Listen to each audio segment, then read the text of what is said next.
Hello বন্ধুরা, আমি তোমাদের তুলি। কেমন আছো তোমরা সবাই? আশা করি খুব ভালো আছো। আজ আমি আমার জীবনের এমন এক গোপন ডায়েরির পাতা খুলতে যাচ্ছি, যা শুনলে হয়তো তোমাদের অনেকেরই লোম খাড়া হয়ে যাবে। এটা শুধু একটা গল্প নয়, এটা একটা ভুল, একটা মোহ আর একটা গোপন সমঝোতার ইতিহাস। আমার এই গল্পটি যদি তোমাদের মনের গভীরে একটুও নাড়া দিতে পারে, তবে অনুরোধ রইল আমাদের চ্যানেলটি সাবস্ক্রাইব করে পাশের বেল আইকনটি বাজিয়ে দেওয়ার জন্য। তাহলে চলো আর দেরি না করে ঢুকে পড়ি আমার সেই গোপন অতীতে। আমার নাম তুলি, বয়স ২৬। দেখতে শুনতে বেশ ভালোই, গায়ের রং ফর্সা আর স্বাস্থ্যের দিক থেকেও বেশ ভরাডুবি। আমার স্বামী রাশেদ, ও পেশায় একজন ইঞ্জিনিয়ার।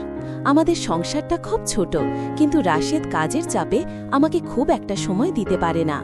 ও মানুষ হিসাবে ভালো, কিন্তু একটা মেয়ে তার স্বামীর কাছে যেটুকু আদর বা পাগলামি আশা করে, রাশেদের মধ্যে সেটার বড্ড অভাব। ও খুব মেপে মেপে চলা মানুষ। ঘটনার শুরু মাস ৬ আগে। রাশেদের এক দূর সম্পর্কের ভাই, নাম আকাশ, ঢাকায় এলো কোচিং করতে। আমাদের বাসাতেই উঠবে। আমি প্রথমে একটু অস্বস্তিতে ছিলাম, কারণ বাসায় আমরা দুজন ছাড়া কেউ থাকি না। তার মধ্যে একটা ধ্যারে ছেলে এসে থাকবে, কেমন একটা লাগবে না? কিন্তু রাশেদ বলল, আরে ও তো ছোট ভাইয়ের মতো, তাছাড়া ও খুব শান্তশিষ্ট, তোমার কোনো অসুবিধা হবে না। আকাশের বয়স ২৩-২৪ হবে, কিন্তু ওকে দেখলে মনে হয় না ও ভার্সিটি শেষ করেছে। জিম করা শরীর, লম্বা চওড়া আর চোখের চাউনিটা বড্ড ধারালো।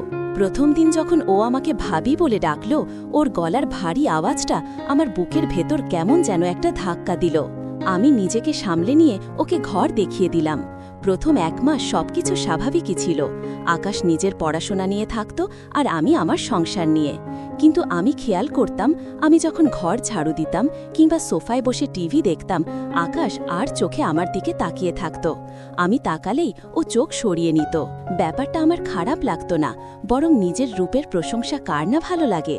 রাশেদ তো আমার দিকে ভালো করে তাকিয়েও দেখে না, সেখানে একটা কম বয়সী ছেলের এই মুগ্ধ দৃষ্টি আমার ভেতরে সুপ্ত থাকা নারী সত্তাটাকে জাগিয়ে দিচ্ছিল। ঘটনা মোড় নিল এক বৃষ্টি ভেজা দুপুরে। রাশেদ অফিসের ট্যুরে ঢাকার বাইরে, বাসায় আমি আর আকাশ। আকাশ তখন গোসল সেরে লুঙ্গি আর স্যান্ডো গেঞ্জি পরে বারান্দায় বৃষ্টি দেখছিল। আমি রান্নাঘরে ছিলাম, কিন্তু কেন জানি নিজেকে আটকাতে পারলাম না। চা করে ওর জন্য বারান্দায় গেলাম।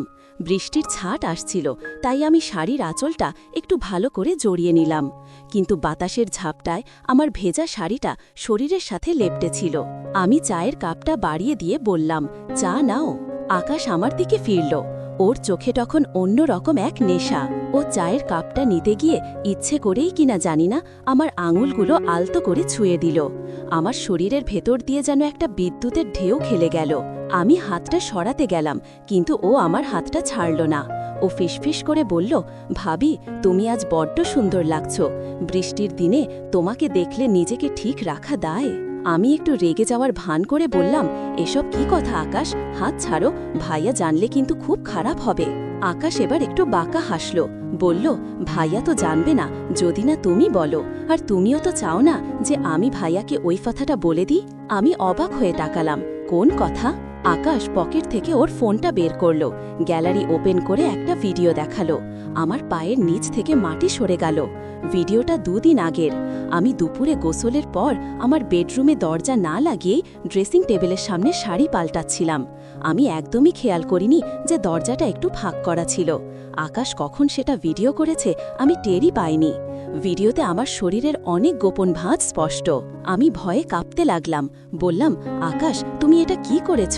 ডিলিট করো প্লিজ। ছি, তুমি এত নিচু মনের।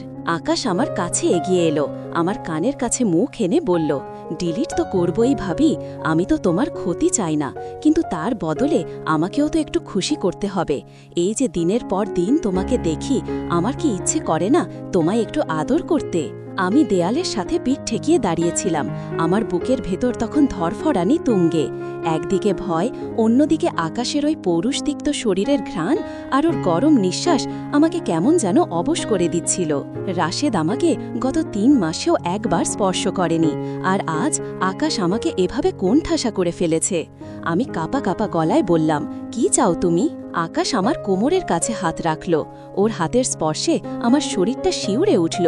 ও বলল, আজকের এই বৃষ্টি ভেজা দুপুরটা শুধু আমার আর তোমার হোক। ভাইয়া ফিরবে 3 দিন পর। এই 3 দিন তুমি আমাকে সেই আদরটা দেবে যেটা তুমি ভাইয়াকে দাও। ব্যাস, তারপর আমি ভিডিও ডিলিট করে দেব। এটা পরিষ্কার ব্ল্যাকমেল। কিন্তু অদ্ভুত ব্যাপার হলো, আমি যতটা না ভয় পাচ্ছিলাম তার চেয়ে বেশি এক নিষিদ্ধ উত্তেজনায় কুঁকড়ে যাচ্ছিলাম। আমার মনে হলো আমি তো এটাই চেয়েছিলাম, কেউ আমাকে পাগল করে দিক, কেউ আমাকে জোর করে নিজের করে নিক। আমি কোনো উত্তর দিলাম না, শুধু চোখ বন্ধ করে নিলাম। আকাশ সেটাকে সম্মতি হিসাবে ধরে নিল। ও আমার ভেজা চুলের ভেতর হাত ডুবিয়ে দিল।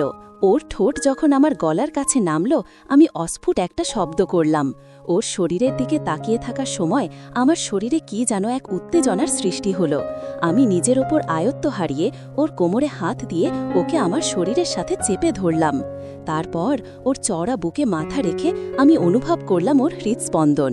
সেদিন দুপুরে ড্রয়িং রুমের সোফাতেই আমাদের প্রথম ভুলটা হলো। আকাশ আমাকে এমনভাবে আদর করল যা আমি বিয়ের 5 বছরেও পাইনি। ও আমার শরীরের প্রতিটি ভাঁজ, প্রতিটি ইশারা বুঝতে পারছিল। ওর ছোঁয়ায় আমার এতদিনের জমে থাকা অভিমান আর অতৃপ্তিগুলো মোমের মতো গলে পড়তে লাগল। আমি ভুলে গেলাম ও আমার দেওর, ভুলে গেলাম ও আমাকে ব্ল্যাকমেল করেছে। তখন মনে হচ্ছিল ও আমার প্রেমিক আর আমি ওর প্রেমিকা।